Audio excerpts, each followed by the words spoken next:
That day, I woke up with a headache and clammy hands. My Northern California body just not yet acclimated to the heat or the humidity.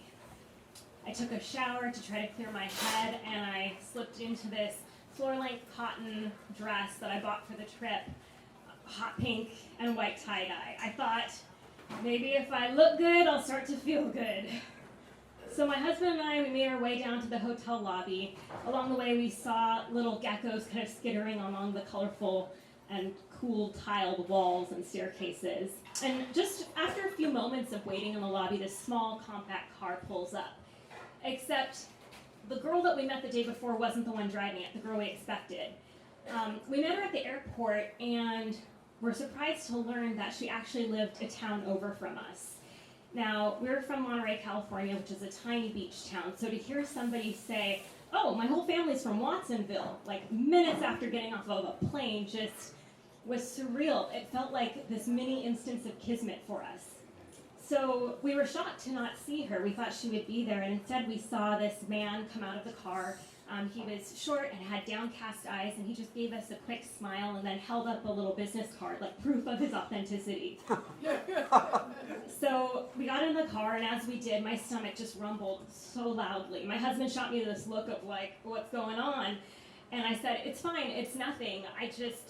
Too much alcohol and sugar the night before. I mean, it was our first day on vacation, so what do you expect, right? But I didn't really feel like myself, and so during the drive, I just focused on the horizon and continued to do that as we bounced along, and that little car gained elevation, and then abruptly just came to a halt. And the halt was because the road went from paved to just nothing at all, not even gravel, just dirt.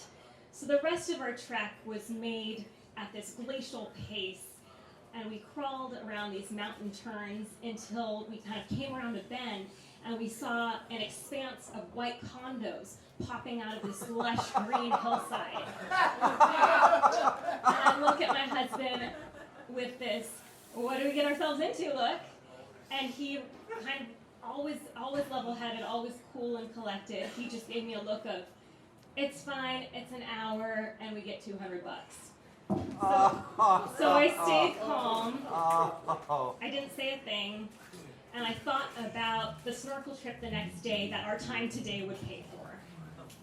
So we make a few more turns, and we pull up to this community, and we're greeted by this beautiful woman with jet black hair, full makeup, somehow not melting in the heat.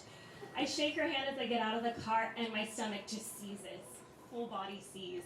And I'm still thinking, that's weird, but the rest of me feels fine. I'm doing fine. This is odd. I better just walk slowly. So we follow her into the dining room, and it's beautiful and clean, but it looks super dated, like it's been stocked with old stock type furniture. Just everything looks like it's out of a John Hughes movie. So we sit down at a table, and the chairs are cream with pastel brush strokes, and I'm just kind of absorbing everything in. And then they serve little tea sandwiches. So we're eating salad sandwiches, and I'm thinking to myself, I came here for tacos, and I ended up at high tea, and I'm not really sure how that happened.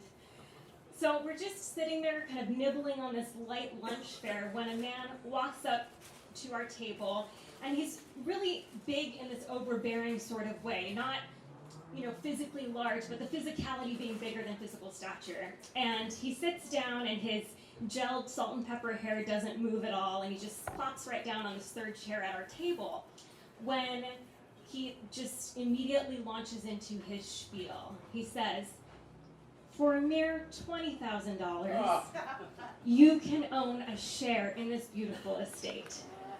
And I stopped and said, there's been a mistake. The woman we connected with at the airport said that we would receive $200 for taking an hour-long tour of a hotel and for sharing our thoughts on the experience.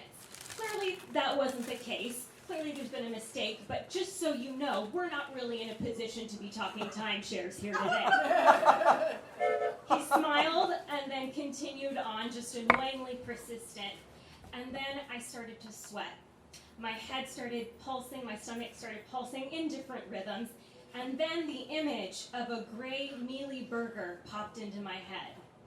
The day before, like a kid in an all-inclusive candy store who couldn't wait for dinner, I got a burger at the hotel pool bar. So at the time it wasn't alarmingly bad, but clearly on this day it wasn't doing me any good either. And I just sat there and I thought, how am I going to get out of here and use my high school Spanish to ask for Pepto-Bismol at the local pharmacia? How's that going to go down in a few minutes? So trying to retain my composure, I say to him once again, look, a vet tech and a freelance editor, we're not the demographic that you should be chasing today. I think we need to wrap this up. At which point, he smiles at me and then just turns and starts directing this whole conversation to my husband. So I'm sitting there, I'm clutching my chair, and I'm just hoping that this feeling will soon pass. Somehow, by some miracle, it'll just go away. When I look at the clock, and wouldn't you know, we just hit the 1 hour mark. So I stopped him cold and I said, "Sir, I ate a bad burger.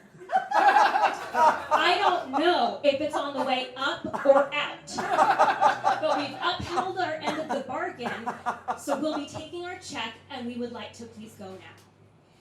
Well, that stopped him up for a minute there. So he got up, speechless, walked over to the bar, came back with some cash in hand, handed it over to me, and then just said, "Enjoy the rest of your time in Mexico." Thank you.